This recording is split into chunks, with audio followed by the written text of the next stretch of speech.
It's time to get schooled, because we're talking about Killjoys, episode 204, here at AFTERBUZZ TV. You're tuning into the destination for TV superfan discussion, AFTERBUZZ TV. And now, let the buzz begin. Hey guys, welcome back to the AFTERBUZZ TV Killjoys After Show. I am your host, Zach Wilson. You can find me on Twitter and Instagram at @ZachWilson. Yell Teagle out for San Diego this week, but we've got Stephen Lemieux hiding in the booth. Hey guys, what's up? He's in the Lucy control room, I guess, for this episode. Yeah, I guess. Yell's not here. Super Jelko move. Super Jelko. I don't know what's wrong with her. Yeah. She was like in bed with the Dark Matter cast or something. She's cheating. She's cheating on the Killjoys. She is. She's the Potter of our panel. Is she? Wait, what, how is she the Potter? I don't know. Is there like a weird sexual dynamic with like you and Yell? Yeah, I guess. Am I the Johnny? Is that what you're implying? Does everyone you love always die in horrific, terrible ways? Oh, I guess I am the Johnny. Oh, what the hells? Didn't you say that they dropped the hells? They dropped the hells for two mentions in this episode. Right when they walk into two times. Walk into the bar, they're like, "Oh man, it's gonna be like hell on earth. Oh, this is what hell is like." And I'm like, "Oh, are they dropping it forever? Are they?" Nope, it was back later in the episode. So unfortunately. It is not gone for good, but I got some remiss from it for a while. Yeah, I mean, it was ultimate. I thought it was a good episode. It was fun, if nothing else. Like, this was like a fun little venture with some cool like sci-fi elements to it. What'd you think? I think this show is like very reminiscent of Firefly in the ways that they use missions that have nothing to do with the main story to get to more things in the main story. So they just basically come up with cool missions and then think, okay, how can we include this in the main story and make some kind of information tie in? And they do that, and it makes it so you have an exciting episode, but it doesn't feel like you're just doing one thing for the entire season. Yeah, no, that's a good point. I mean, it was the thing I was worried about going into this season, because last season it was easy to do like episode to episode because it was very clean. Like, these are Killjoys, they go out on warrants and they get money. Woohoo! But now they're after something bigger than money.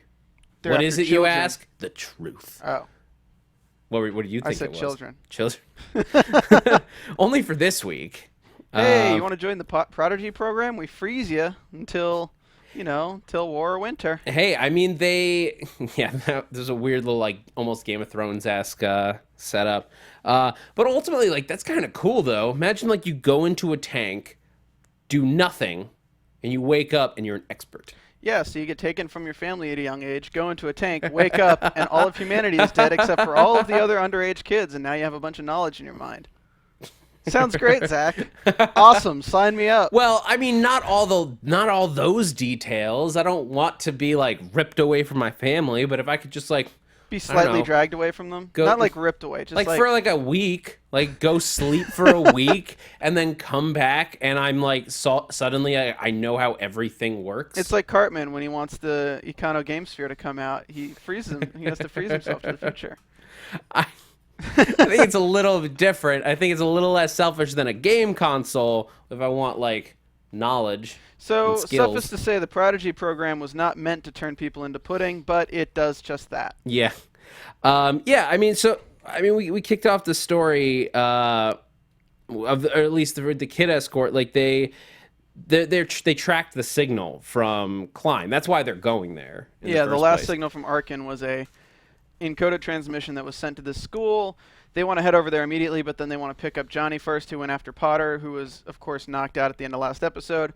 They really kind of threw us for a red herring, where we're like, oh, wonder who knocked her out, wonder what's going, but apparently it's just some people who solved their problems with arm wrestling, which sounds like North Carolina where I'm from. Yeah, that was a weird like way that you can like get yourself free of slavery. It sounded like it's like, if you can beat me in an arm wrestle, you can go home free. It's like, unless you're a doctor. It's like you can put on your resume after that, like, I survived being a pussy gladiator.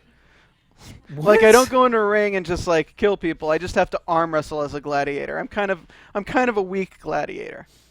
we were gonna let you go, but then we realized you're a doctor. We need doctors in these parts. I'm gonna marry you to somebody. Yeah, that was like, I don't know how you got from like, we need a medical professional to you're gonna marry someone in one step. Dude, you gotta marry the medical professional. To do what? Dude, they're just shipping, Zach. All they're doing is they see a doctor, they gotta ship it with the first person they see. You don't need to ship them. The doctor could just treat your ailments without being married. I don't know if it works that way. It works that way. But they do bust out of there. I mean, there was a bar fight. Yeah. Went haywire. I mean, I like that Johnny was like, he just like started a bar brawl. Yeah. You know, dive to the left when I say go. Yeah. So they get Potter out of there fairly easily. I thought that would be a long and drawn out storyline. Yeah, but I'm glad they just moved that along, like get her on board. I was surprised how much Dutch didn't want Potter on board, or seemed not to. I think she just wants the trifecta. She wants the two brothers to herself. They do keep having these passengers join them, and it's first they had Pre, got dropped off Pre, like all right, Pre, go serve drinks. Then they picked up Alvis. They left him at a monastery. As you do with monks, usually.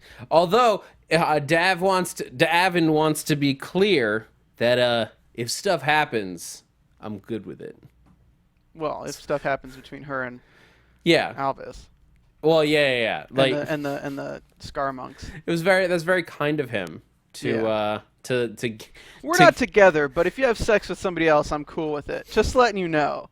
I just want you to know that. I It's mean, not that I own, not that like I have claim on you or anything, but just you know, I give you my permission to sleep with the guy with braids in his hair. No. Braids in his hair.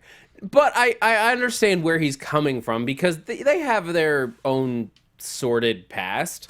And basically he's saying like if she wanted to be like hook up and be with Alvis, it's not going to cause a rift between them. Like he's not going to be a brooding ex who's like, we used to sleep together. Dude, he totally would be though. I mean, he does still like want to. I don't know what to call that fighting style, like other than like sex fighting. Oh, somebody in the chat has a good point. Jalen Jackson says that she doesn't want Potter on board because she's trying to save her from dying by being close to Johnny. Johnny comes in and says, oh, not one of you. If she goes with you, she's going to die. Pretty much. I mean, this show is basically Mass Effect in that you have like your main guys, and then you just like swap out the other person for whatever you need for the mission. You're like, Potter this time? All right, we're good with Potter this time. Okay, already used him. Let's use Pre this time. I hope they're going to use Fancy. Fancy's my favorite optimal character. They have different attributes for this mission. We really need to have a cleric. Yeah. So we're going to bring Potter along so she can heal us. I guess. I mean, that's sort of what they've done. Johnny's stress meter's really high. Let's bring Potter back. Oh, now Dutch's stress meter's really high. Let's bring Alvis back for a mission. Although if you bring Potter in, like, you got to do the math, though, because you bring Potter in and Lucy's jealousy scale goes up. Yeah, well, Lucy's jealous of Dutch in this, too, with, what's-his-face? Just patching in, why am I losing his name? Turin. Just patching in Turin in the middle of Dutch and, the Avon. I mean, I just noticed it more with like when she's talking about Johnny's going to find Potter, and she just goes, "If she's not here, she's probably dead." Just like very matter of factly, being like, "Oh, like awkward." Yeah, she was way too like happy. She's probably dead. You should just like come back to the ship. Yeah, she's all right. She'll be fine. You know, she'll be a tree soon. The roots grew, all that. Lucy will? Yeah. No. Potter. Potter? That's Lucy consoling Johnny. You know, the roots grew. She's fine. Corpses have a great time. It's all right. Oh, God. This has already gotten out of hand. A little bit. Sorry, Yell. Real Jelko move. Super Jelko. On, where is Jelko? I guess he's still stuck in the base until he can get that chilling with a thing bomb off his in his heart. Yeah.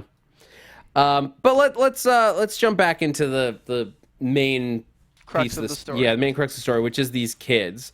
That like they've escorted 3 kids to join the Prodigy program, which was we're saying is for supposedly the best kids across the galaxy. But when they go to take Jake from his dad is like he's barely forming sentences. He's not advanced. And that's when it starts to get suspicious that it turns out they're not necessarily looking for the most advanced, but they're looking for guinea pigs by taking Westerlands. So here's what I kind of have to think of putting together. So it's not that they were taking guinea pigs. They were originally taking the smartest people, right? Yeah. So what I think is that what was the brother's name? Olin. Olin. I feel like Olin's the one who put the warrant out. Oh, because no. The warrant was put out by like Delis, or no, she wouldn't have put it out. She wouldn't have put it out. It was given to them by Turin, but I feel like the person who would put the warrant out, or at least add his brother to the list of people to go to Prodigy, because what we find out is the brother's not very smart. I mean, he's hitting on boxes and he can't do his alphabet. Like, I feel like the brother wasn't very smart. I think that was Olin putting his name in the registry to get him delivered to the place so they can escape together. I think this was all part of Olin's plan. Interesting, but he did seem surprised when he saw Jake, no? I don't know about that. I think it was like just... No, because he went and rescued Jake. He rescued Jake from Johnny. Or from, from D'Avin when he electrocuted D'Avin. He's like, Jake, let's go. So he knew Jake was there. Yeah, but that wasn't... Was it the first time he saw him? I just don't see any other reason for a brother of somebody at the Prodigy Institute to have been shipped to the Prodigy Institute when he's not that smart. It's a cool thought. I mean, it definitely makes sense. And Delsa says the kids arrived 6 months too early. That's true. So I think it was Olin who was just making stuff happen. Oh, and he's trying to get him away from his dad, who he doesn't like. What do you think of the one inept guard?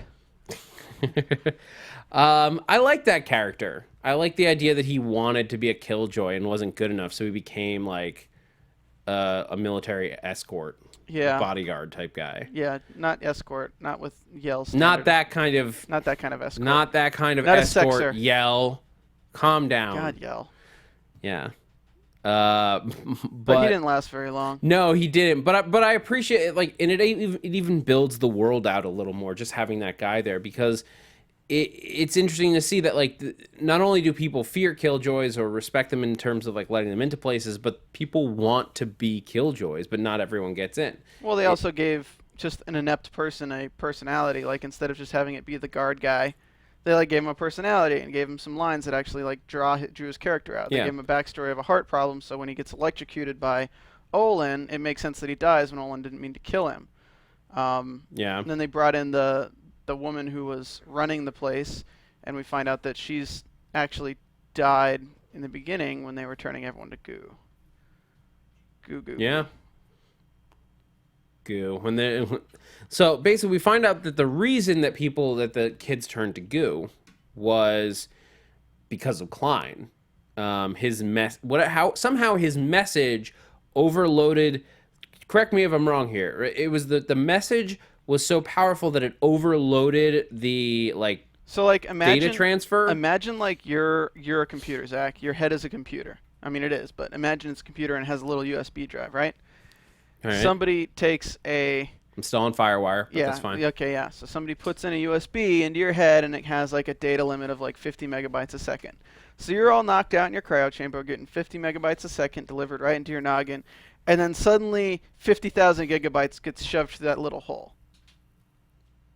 And it pops. Yeah, it just fries everything. They pop. So it triggered the pH systems, which terrifyingly, when you think about, like, they don't say it, but pH is acid levels. So technically it just boiled everyone in the tubes in acid. Oh my God.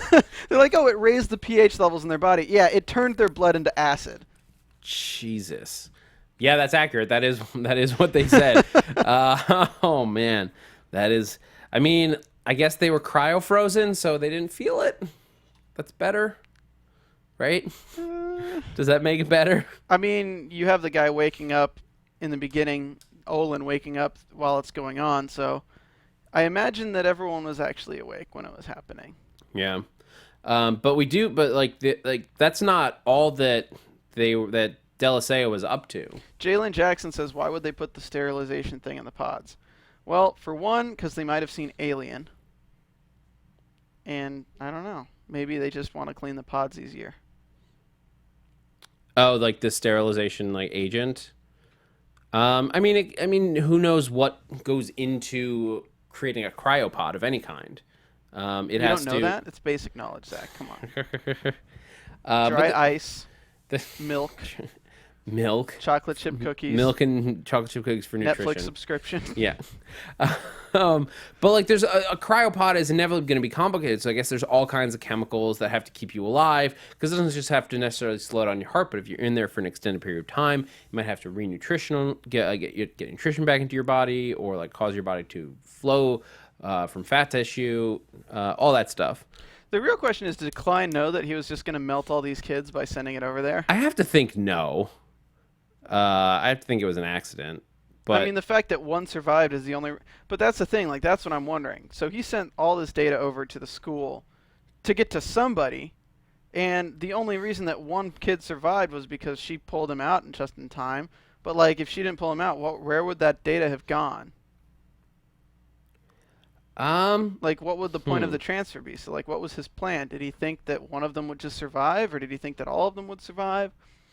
Well, the only reason that Olin survived was that the teacher like Tried to save him and wake him up. Yeah, pulled him out, and like that's the only reason he didn't explode. Yeah, but that's what I'm saying. Like, if they were all going to explode, like, what did Klein think the data transfer was going to do? Just get there safely? Because if everyone died, it would just have been lost. So what was the point? I mean, he had to know that like Delisea was coming, right? So Lucy said the data overloaded the system of the school itself, and they rerouted it into the kids. Okay. Womp womp. So yeah, it was totally an accident.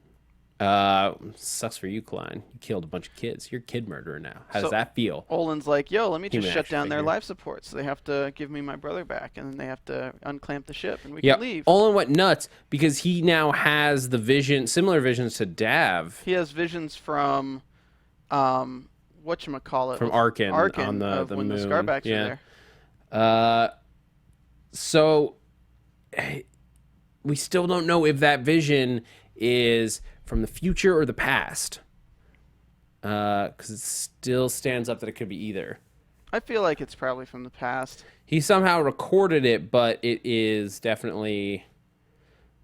Yeah. I mean, it makes more sense if it's from the past, unless the whole future time travel thing is going to become really central to what's going on here. Yeah. But they the other reason that they're like using kids like this, and this is where I think it's more about like the Delisea really being scheming here and like really experimenting with these kids, that she basically sets up through her little two truths and a lie game that they're turning the kids into like a living seed bank. Yeah. Of sorts. So Dutch did mention her hate flirting. Yeah. But I mean, Oh, that hate flirting. I think it's interesting because I mean, you have things like this in science fiction all the time. Things like the seed banks. We have one on Earth. It's just a literal seed bank. It's in Norway. It's just loaded with seeds and DNA from all the plants and stuff. Yeah, well, I mean, I think in this case, what they're trying to do is they're effectively banking. They said everything about Kreshi culture and knowledge. Yeah. So they're putting everything because they can just data download into these kids' heads. They're like data downloading all of this information that they might need later. I don't know how that's better than like a flash drive, but I guess it works. But like, you know, two systems. That's why I'm so like into the fact of just when they colonize these systems, they just brainwash everyone into thinking of a certain history. Because I mean, they're walling off cities, and they have these seed colonies. Yeah, so they're planning on completely walling off these cities. I mean, what if it's like a loop thing where they said every 7 generations you'll be able to be on Leaf. What if it's like every 10 generations or 9 generations, since we have the 9 and that's a big number in the show, they like wipe everyone's minds clean and start over. Joko move right there. Yeah, but it plays into sort of what you're saying. It sort of reminds me of Battlestar Galactica in a way, with all this has happened before, all this will happen again. I think we talked about that before. Yeah, it's the same kind of theme in Mass Effect as well. Yeah, but I mean, a little bit more info that we got about this universe that we're in, because we don't know much about the Killjoys universe outside of the Quad. We know that there are colonies and companies and planets outside the Quad. And now we have at least one of them has been named, because at the end when we get this glimpse of Klein and Fancy Lee, Fancy Lee just like killed everybody. But after he wakes up Klein, they said that they're going to Talon, the Jacobi homeworld. They're going to tell on the Jacobi homeworld? Ooh. Yes, that's Talon. Yes. Talon. Find out what makes them immune. Yeah. So does that imply that Johnny is also immune? It kind of implies that. Or at least that's Klein's theory at this point. Yeah. It's possible if it's not genetic. If it's genetic, then Johnny would also be immune. It could be environmental, which would mean that Johnny could, but also could not be immune, depending on what Dav did as a kid. It could also be sleeping with Dutch. Sexually transmitted immunities. STIs. Yes, yeah, that is what STIs stand for, guys. You heard it here first. Not sexually transmitted. All right, I'm not even going to finish that. Yeah, stop. Nope, I'm done. But so I think I'm really excited about that because as somebody was saying in the chat roll before, like that confirms, or it sort of confirms that because Ivan Soto says John and Davin are not from Earth. We don't know if Earth exists in this world, in this universe. I think it does, but I think what we could also think of is somebody pointed out that she says you need a seed bank for winter or war, right? Yeah. So potentially they could be going to war, but who are they going to war with? And what I could kind of hypothesize is that the company is kind of gone rogue. Like within the Quad. Oh, like this is like everything that we've been seeing in the Quad is maybe illegal? Well, like not illegal, but maybe just like not really what the company is supposed to do. It's like basically you have a franchise and you have like McDonald's all over the universe, and then one McDonald's decides, hey, I'm going to start serving sushi. And the company's like, hey, we're going to start serving sushi by experimenting with this goo and making level 6. And everywhere else doesn't like that, and they're about to, now that they're finding out or something, maybe let them clue them in, they're going to be going to war with the rest of the company that's actually still doing things as they want to. Like a power struggle kind of thing. Yeah. And Klein could be somebody from the original, like who follows the original guidelines of the company before it was led askew in the Quad.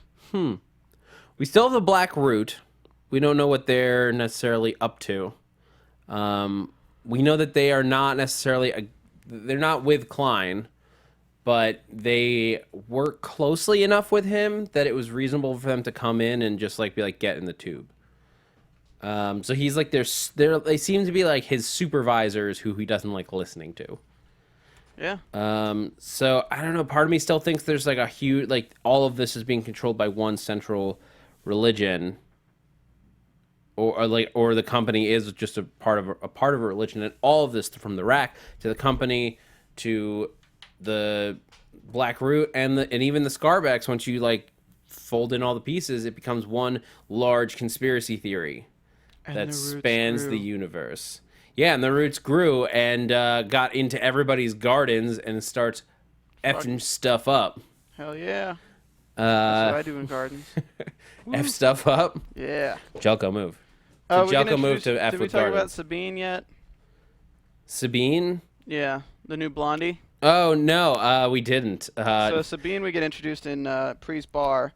Yeah, and Davin goes just full like, on vegan for her. He's just like, whatever you want. You know, we gotta help the kids. He's like the college dude who goes to like a fundraiser who he doesn't care about just to get laid. He's like, man, you know, I really love like these toys for the tots, man. I love tater tots, but yeah, they need these toys. Like they don't understand it, but they're like, yeah, I'm gonna do that for them. Come, I'm gonna play you Wonderwall on my guitar. It's gonna be great. Hey, Dutch, can I borrow your guitar? Brought in an attractive blonde bartender to work with him. I don't know any better way of staffing a bar. Do you think she's like a red herring? Like in what sense? In that she's like double agent kind of thing. Because I think we're going to be seeing a lot more of her. I think they were promoting that they cast her pretty heavily. Even beyond that, just the way that they set her up in this episode, she shows up and does nothing, not even one thing, does nothing except have like an interaction with D'Avin, and so we know that she's coming back. You wouldn't introduce her like this if she didn't have stuff to do. Like if she was just going to be like there for an episode, she would have had more to do in this one. Or if she was going to be around for a couple episodes, it would have been like a little bit of a hint at her story. But I think that she's going to wind up being important. Like, so is she a plant? Maybe. It's a good way to keep tabs on Dutch because they know that that she's constantly coming in and out of Pre's bar. Watch it be like Jelko's sister or something. Planting a double agent inside your favorite bar. Jelko move. Total Jelko move. Oh, what else we got to go over this? I liked how we used the hologram to get him to put the wires down. I was like, well, he's not going to know about this because I used the hologram of your brother to guilt you into putting those wires down. Yeah. I mean, it works. I mean, it was cool. It was the whole thing with Olin was an interesting storyline. There's like more like little things, like interesting little bits of the universe where like just like slight word differences. They don't say dad, they say da. Oh, really? Yeah, it's the sorry da. And they don't have Boy Scouts, they have Novas. Maybe that's the clue within D'Avin's name. Maybe he has a son somewhere because he's D'Avin. No, because the apostrophe is between the D and the A. It's D'Avin. The apostrophe is between the D and the A. Yeah. All right. Is that what they call all right. condoms? Get your making that dirty is a Jelko move. I know. But no, but I mean, just a little bit. There was a little bit more with Johnny and Potter. I like them bringing back Delsandra though, right? Delsea. She was good in the first season. I'm glad they brought her back, and her chemistry with Dutch is really good. And I loved it when Dutch is like three things, two truths and a lie or whatever, and is like, I enjoyed the kiss, blah blah, blah. And she's like, it's called 2 truths and a lie, not 3 truths. Ooh. Okay. And now they're allies apparently, or accomplices. They're reluctant allies in that they have like a similar enemy. Yeah. I don't think anybody in this situation really likes Klein because nobody knows what he's up to. Nobody really knows what he's doing. That's really it. I mean, there was a little bit more with Johnny and Potter. Do you think they're going to wind up getting together at this point? Yeah, and then they'll kill her. Obviously. I loved when she's just like talking about like what she's gonna do, and he just goes, "I'm both turned on and terrified." Now let's talk about Klein, because we've been wanting to talk about Klein, because Klein is awesome. Yeah. Klein and Fancy, the dynamic duo. So is Fancy under mind control from Klein, or do you think Fancy knows what's going on? I mean, it's the interesting. We don't really know from level 6. They seem to be mind controlled, or at least persuaded to want something specific, because Fancy didn't even hesitate to attack our team, even though they were pretty much allies up until that point. Yeah, but then did you see the blood in the spaceship after he kills everyone? Was it red or was it black? Because my TV looked black. I thought it was black. Yeah. Yeah, because Black Root might be something different. That's a good point. Yeah, I mean, it could be that they are. The green goo is one side. Like if it's like a force type thing, like green goo is one side and black is the other. Use the green goo, Luke. Don't go to the dark side of Green goo versus Ziz. That's how it works. There you go. But yeah, I mean, like, I think being part of being a 6 is partially being brainwashed, but not like completely washing out who you are, just like giving you a goal. It's not selling out. It's just making a hit album. Yeah. Yeah. Well, before we move into predictions, do we want to give some shout outs? Yeah. Do you have your iTunes? I'm opening it right now. No, but I can give some shout outs to the chat roll, to you guys who joined us live. Thank you for 180 Evil, Ivan Soto, Pamela, Jalen, all you guys. Thank you so much for joining us live. Renji, it means a lot when you guys come join us. We're here live every Sunday at 6 p.m. And if you leave us a review on iTunes, which you can go, takes 5 seconds of your time. You can leave just a short review. Hit that 5 stars if you're enjoying us, and let us know what we can do to make this show even better, because we want to make this the very best Killjoys podcast out there. We want to be the very best. Yeah, sorry that we're a little bit awkward this time, because I'm in a completely different room than Zach engineering the show, and then our fearless leader is down at Comic-Con. So yeah, it's kind of a weird dynamic here. Zach talking to an empty room and me talking to a screen. I'm all alone. But are we all alone on iTunes? No, Lana Vase, her it says, hope this comes through. It did come through. Hooray. She says, huzzah! I need more of Dutch and Delcea's flirting. They should have kissed again at the end to officially mark themselves as allies, and thank the writers for Alvis regaining his proper attire. Now, if only Johnny Dutch and Avon can don it again, but shirtless this time. Thank you for adding the shirtless part, right? If Yell was here, she would have mentioned the fact that the episode opens on shirtless Avon. And workout clothes, Dutch. I mean, I was more distracted by the fact that they're just like basically like they're having sex with each other without any actual. I don't know how you have sex, Zach, but that's not how I do it, but clearly it's how they do it. Their crotches kept getting in each other's faces continually. No comment. No comment. Jelko move.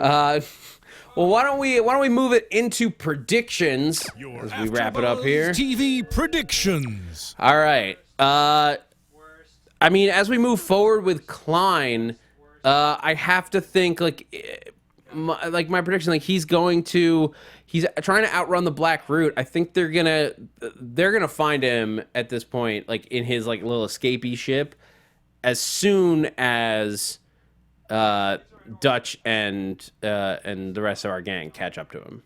And it's like everyone's just trying to steal Klein at this point. I don't know. What do you think? I mean, they're going to Tellin to find out, so I think we're actually kind of seeing the last we're going to see of Klein for a few episodes. Yeah? Yeah, I think he's going to come back with a revelation. But I think right now it's going to focus on the other characters, and that's just basically a cap off telling us Klein's leaving for a bit. We'll see him later. Leave your message at the tone. Yeah. I mean, there's leave your message at the tone. There's some cool stuff coming down the road. The preview for next week was like super short and didn't really give us a lot of information. Yeah. But I think ultimately, obviously I'll be watching next week. I hope all of you guys will.